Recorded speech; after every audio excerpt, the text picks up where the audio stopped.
Ngizokuchazela ngathi ngichazela ingane yakho first year. Ngiresponda ko professor. Ngichaza ngami.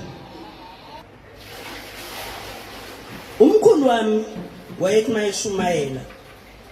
Omunye wobaba osanda kushona uye wathi babe sekwaceza.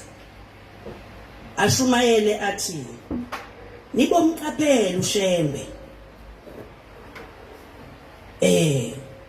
Uyini embethe isikhumba semvu. Uzokhohlisa abantu. Kusho umkhulu wami ozala umama.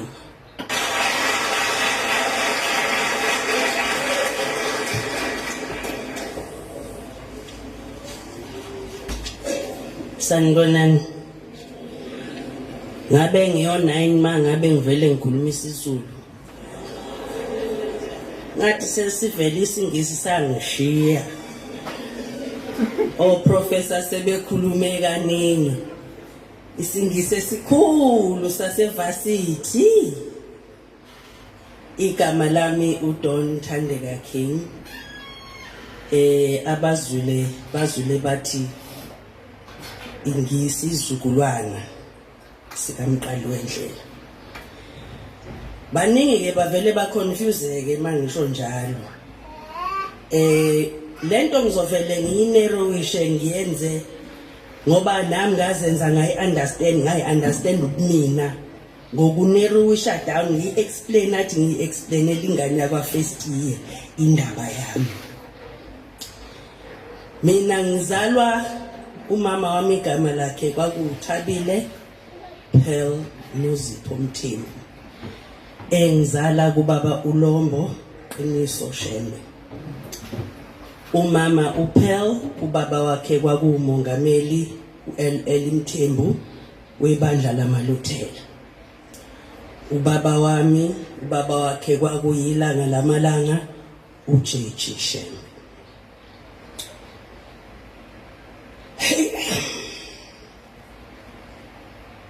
Ngizokuchazela ngathi ngichazela ingane yakho first year. Ngiresponda ko professor. Ngichaza ngami. Umkhulu wami wayethi mayeshumayela. Omunye wobaba osanda kushona uye wathi babe sekwaceza. Ashumayele athi nibomqaphela uShembe. Uyini embethe isikhumba semvu. Uzokhohlisa abantu. Kusho umkhulu wami ozala umama. Kwakhona omunye ebandleni osukumayo wathi ekugcineni kwenkonzo wathi awu baba kodwa ungakhuluma kanjena kukhona enye yamadodana kaShembe lapha esontweni. Hawu bengazi kodwa ke nami ngiyashumayela. Uqhamuka from which side? The Christian side. AmaLuthela atrainwe ama-missionaries. Aqhamukapi? E-Europe. So my grandfather, my maternal grandfather, ekhanda lakhe uShembe wayezodusa abantu. Ubani wakwaMuzwe ekhuluma kanjena wena kuqala? Kwahamba yaphinda futhi lento yafika kumkhulu ilanga lendaba. I-response yelanga yathi lo mfundisi abazali uyomthanda uShembe azamgone. So I was that prophecy.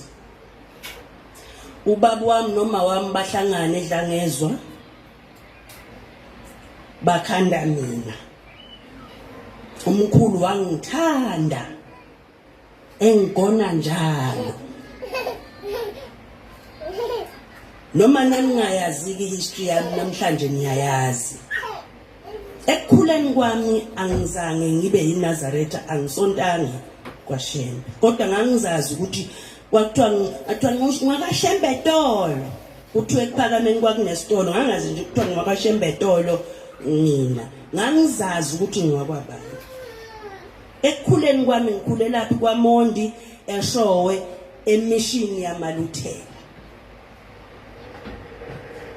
Umkhulu wayeqhubeka ashumayele kambi sengiphila ke manje sengikhona.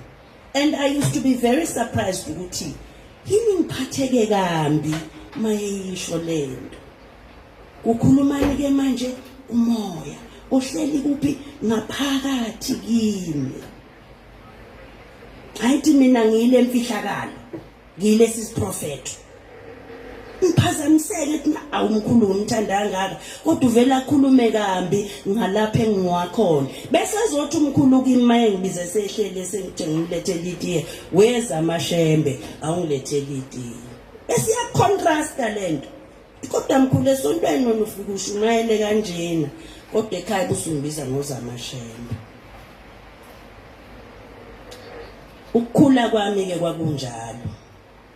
Now iscenario yami ithi yikho bengifuna ukuyichaza kahle. Wake wakhulela kwenye indawo kusontwa ngenye indlela kanti lawo wakhona kwakulwiswa lendlela osonta ngayo icontrasta.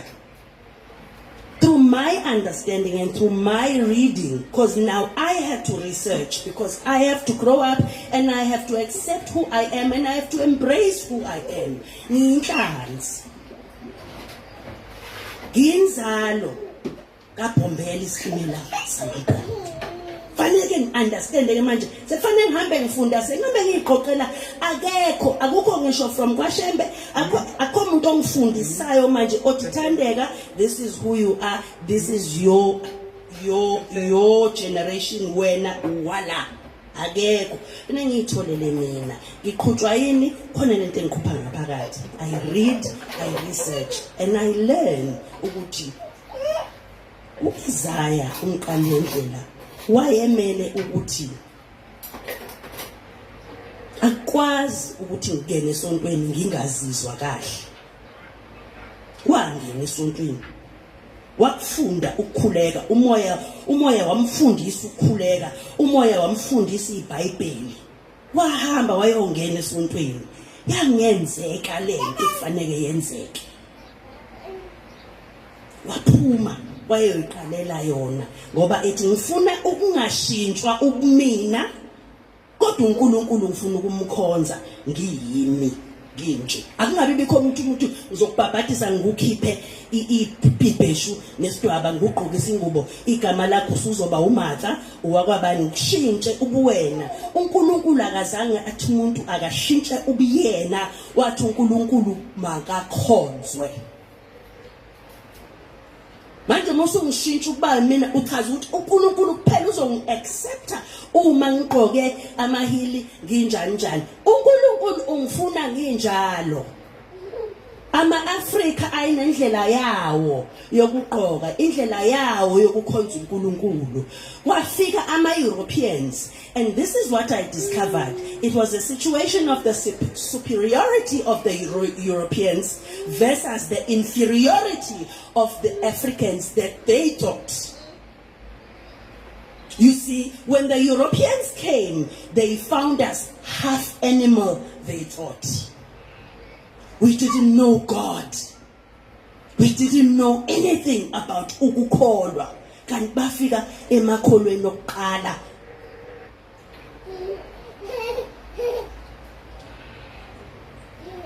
Umqali wendlela ke ngokwami ukunderstand sengiyifundela ngathola ukuthi kulwiwa nalento. La ekhaya mina ngikhulela khona ayibonwa lento, kulwiwa nalento. I grow up, I discover who I am, Kaptanda ubuNazaretha. I meet my family, I met my brother uSimphiwe Shembe because we are in the same space and he started ngangi project yakhe engichazela ngokuthi singobani, inkolo yakithi ithini. Ngayithathela akakho mnwangu bezathandeka wozobhabhathisa beyiNazaretha. Mina kodwa ngitshela abantu ngiyiNazaretha. Ngeke uphendule ukuthi ngiyiluthela. NgiyiNazaretha mina.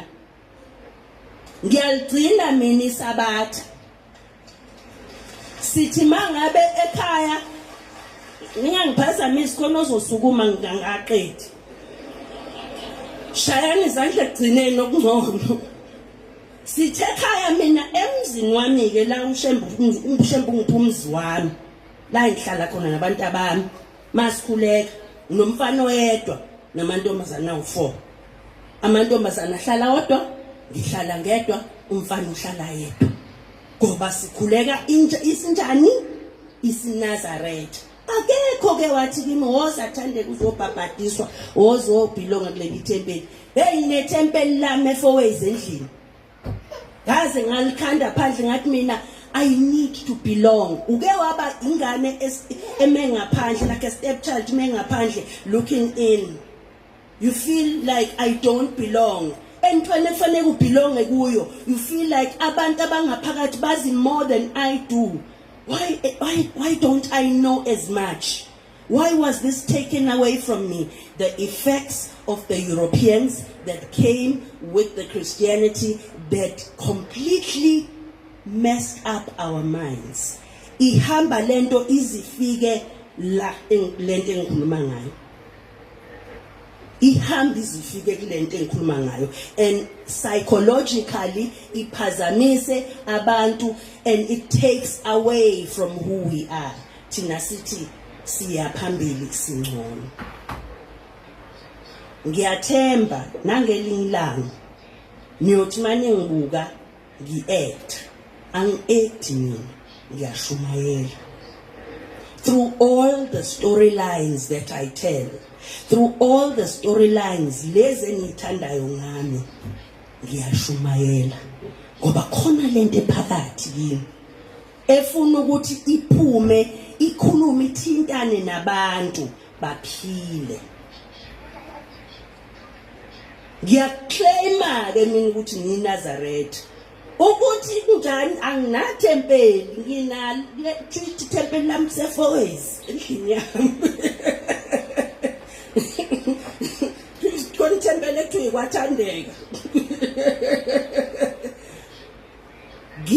ngicela ukusho ukuthi it was the only way I could respond when I was preparing and I wrote and umoya guided and said speak your truth it is your truth that will make people understand the effect of Christianity and the effect yokuthi kwama Christian athi ubuNazaretha into yamaqaba ayalimaza lawo magama njalo amagama ngoba abantu abafuna ukufunda ngento abangayazi funda ngento ongayazi qala ubusu uyakhuluma ngeke kube khona izifundiswa ezisonta kwaShembe eseyamaNazaretha ebese uthi into yamaqaba asibonga khuluma into esingayazi asibofunda ngaphambi kokuthi sikhulume ngoba I come from a background of ukungazi ngase ngiyazi ngiyathemba bo professor ukuthi nami ngengaphendula ngesiprofessor sami ngani ngoba ngifuna ngime la ngikhuluma isingisi so professor ngiyazi ukhona umunye professor osesukumile ke manje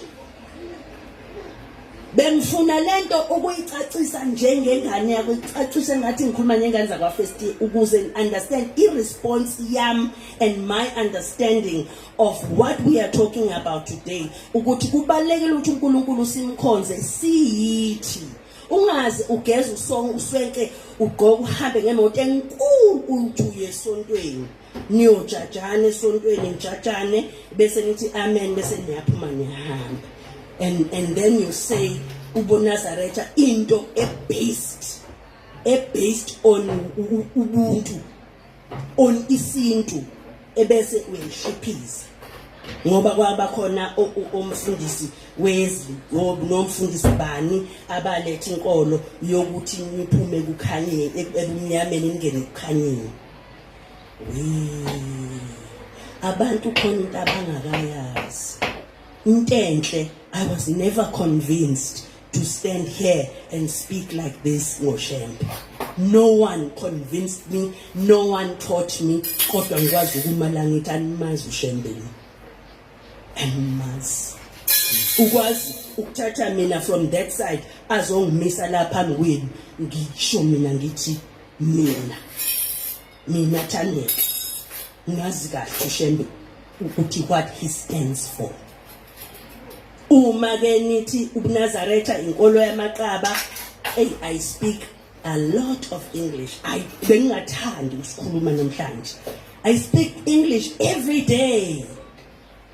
But namhlanje kuvele kwathi khuluma isiZulu Thandeka ukuze uchachise kahle. Xoliseke ngoba sengisithathile isikhathi sika professor. Ngibonge kakhulu, ngicabanga ukuthi ushilo.